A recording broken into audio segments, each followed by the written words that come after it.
Salve pessoal, bem-vindos novamente ao canal da Escolha Educação. Nós estamos aqui hoje para mais uma aula de filosofia. E nesta aula de filosofia, o professor Michael vai corrigir algumas questões da FUVEST 2024. Diz aí, Michael. Pois é, quem diria, a gente está aqui fazendo um trabalho de correção das questões da FUVEST. São duas, uma sobre Platão e uma sobre os enciclopedistas. Tem outros conhecimentos que poderiam ajudar em outras questões, mas vamos focar nessas. E nós pedimos também para você estar aí se inscrevendo no canal, curtindo, né, compartilhando, né, para que esse trabalho feito aqui de maneira voluntária por nós, né, chegue para cada vez mais pessoas para poderem aproveitar, para poder estudar, tá ok? Então curta aí, compartilhe, né, que vai ser muito interessante para todo mundo. Vamos lá.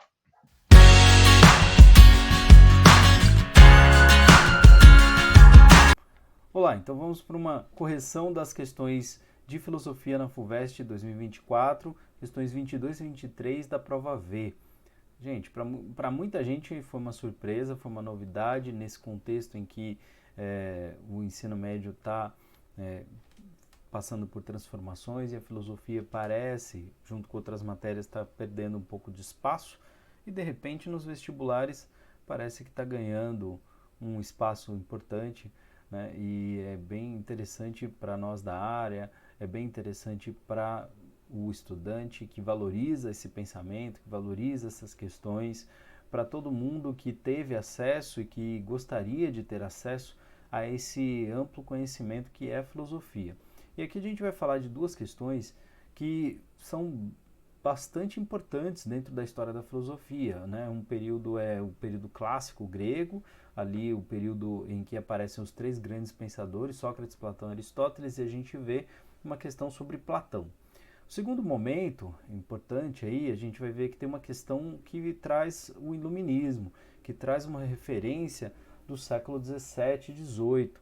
E é muito importante esse movimento para o estabelecimento da filosofia, das filosofias, como transformadoras da sociedade e não só, né, sempre foram, né, sempre tiveram seu lugar, isso é muito importante.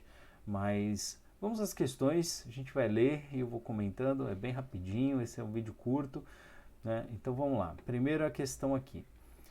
Questão 22, vocês veem aí tem um texto de Robert Darnton, o grande massacre dos gatos, Rio de Janeiro, grau 1986.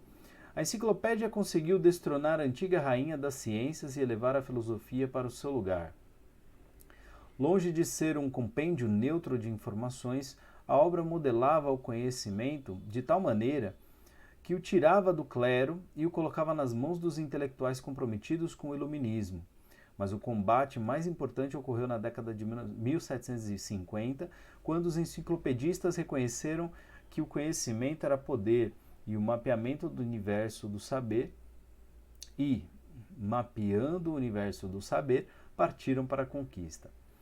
Primeira coisa que me vem à cabeça aqui é o seguinte: será que todo estudante sabe bem o que é uma enciclopédia? Tudo bem que a gente tem aí vários termos que funcionam hoje em dia, como Wikipédia, Deciclopédia, vários nomes que fazem referência a coisas que estão no dia a dia de muitos jovens, mas será que um jovem sabe o que é uma enciclopédia hoje? É uma coisa para pensar, para vocês me responderem aí. Responda aí, quem sabe como é, se já viu aonde, né? Se já usou uma enciclopédia. Isso é uma coisa interessante, né, da gente discutir.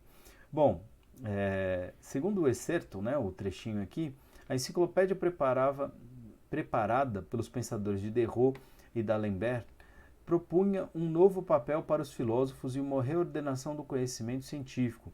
Tal proposta se caracterizou pela... Então vamos lembrar o seguinte, né? Ele está falando que a enciclopédia destronou a antiga rainha das ciências.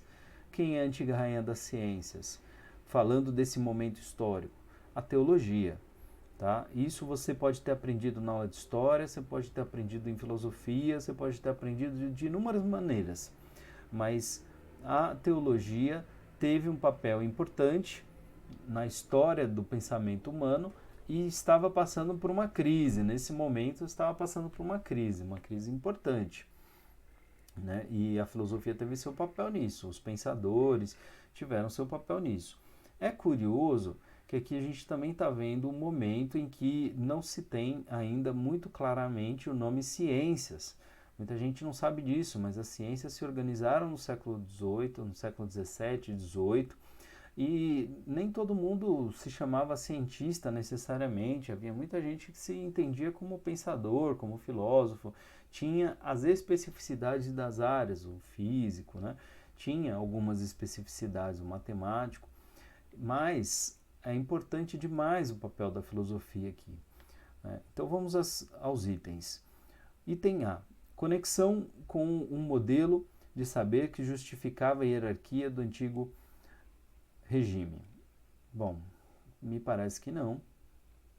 Me parece que não faz muito sentido falar de hierarquia do antigo regime, né, de manifestação ali de uma justificativa, né, de um antigo, porque o texto, se você pegar o texto e prestar atenção, ele está falando de uma mudança, de uma transição, de uma transformação, e não da manutenção de uma determinada ordem.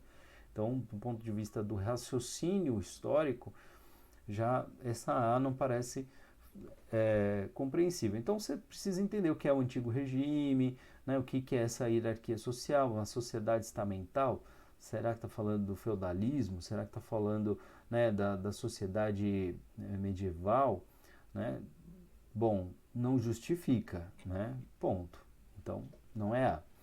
B: relação com revelação de que o conhecimento filosófico oferecia bases políticas para o absolutismo. De fato, havia alguns pensadores que empurravam o pensamento para esse caminho aí, e a gente sabe que, né, no caso, Thomas Hobbes é um desses, mas não é disso que está sendo tratado aqui.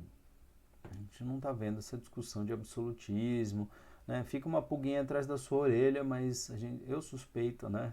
Eu sei a resposta, mas suspeito aí que não. C: valorização do mecenato como forma de proteção aos novos pensadores. Bom, aí pode dar um problema na sua mente, porque, mano, o que é mecenato, né?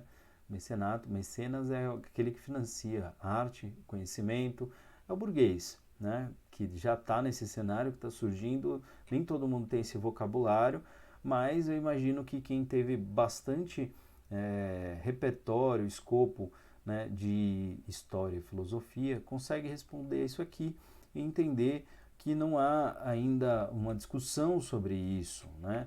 É lógico que se você vai ouvir a história de como se organizou a enciclopédia, você vai ver que sim, teve sua importância os mecenas, mas não é disso que está sendo tratado aqui o texto. Bom, lembra que a pergunta né, segundo é certo, a enciclopédia preparada pelos pensadores de Diderot e d'Alembert propõe um novo papel para os filósofos. Então o foco aqui não está no mecenato, mas no papel dos filósofos, né?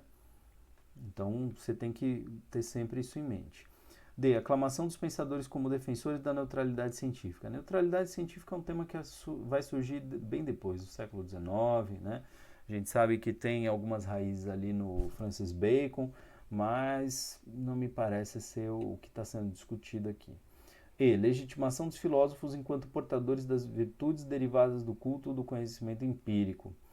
Bom, aqui a gente vê provavelmente a questão mais importante, o item certo, mas por que legitimação dos filósofos enquanto portadores de virtudes derivadas do culto do conhecimento empírico? Aqui eu acho que o texto não ajuda muito vocês a terem certeza, vai ficar uma pulguinha atrás da orelha de muita gente, mas a gente precisa relembrar qual é a ciência que está sendo destronada. É a teologia, e a teologia não é muito empírica, né? Ela é relativa à fé, à crença. E isso é o que te dá mais força para reconhecer essa como a resposta correta. É lógico que nem todo filósofo é um empírico, né? Valoriza o pensamento empírico, o conhecimento empírico, mas muitos nesse momento muitos valorizavam, e me parece mais correto, e pelo gabarito que a FUVEST postou, tá aí, tá bom? Vamos para a próxima questão. Essa não é tão difícil, né? Vamos lá. 23. Quero dizer numa palavra que, levando em conta todas as coisas que nascem, devemos verificar se em cada caso é bem assim que nasce cada um dos seres, isto é, se os contrários não nascem senão dos seus próprios contrários, em toda parte onde existe tal relação, entre belo, por exemplo, e o feio, que é, penso, o seu contrário, entre o justo e o injusto, e assim milhares de outros casos. Exemplo, quando uma coisa se torna maior, não é necessário que ela anteriormente tenha sido menor, para em seguida se tornar maior. Platão, Fédon, página 79, grande texto. Uma pena, né, não aparecer todo o resto da referência, me pareceu aqui, né, um tanto preguiçoso, né, de qual edição, né, de onde é tirado isso aqui. Bom, no trecho transcrito no texto Fédon, Platão propõe uma compreensão filosófica própria sobre a relação existente entre os opostos. Com base nela, dentre as inferências possíveis, aquela que descreve a articulação principal entre dois termos que se opõem é. Curioso que a primeira parte de cada um dos itens é sempre a mesma, né? Entre os opostos é possível inferir uma relação principal de. Então, observe que é sempre o mesmo texto. Então, eu vou cortar um pouco a conversa aqui e vou ler, não vou ficar lendo toda vez, tá bom? Só para facilitar um pouco, mas você está vendo aí na tela, né? Então, entre os opostos é possível inferir uma relação principal de complementariedade? Não vejo, né? Ele está falando aqui de uma questão até da contrariedade entre as coisas, mas vamos ver. B. É alternância?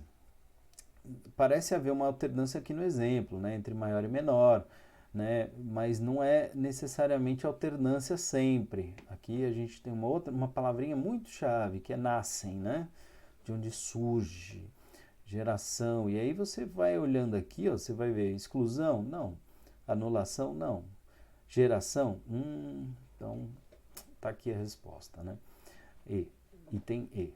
As coisas nascem dos seus opostos. Então, na visão do Platão, que era um dualista, um relativo dualista, né? Pensava o mundo por dualidades, ou seja, por dicotomias, por diferenças, e é uma tradição no pensamento grego clássico, né? Pensar nas divisões da natureza, nas dualidades.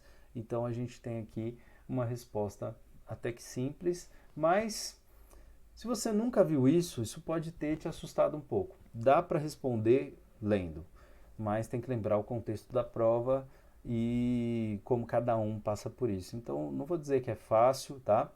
Não é fácil responder tudo isso no contexto. Então, é importante que você saiba e estude sempre que possível, né? Busque estudar um pouquinho de filosofia. Bom, espero que tenha gostado. Se gostou, curte. Se inscreve no canal se ainda não é inscrito e ativa o sininho para receber mais conteúdo. Sempre que tiver uma boa correção, a gente vai trazer aqui para vocês. Cara, tá quente aqui, hein? Até a próxima!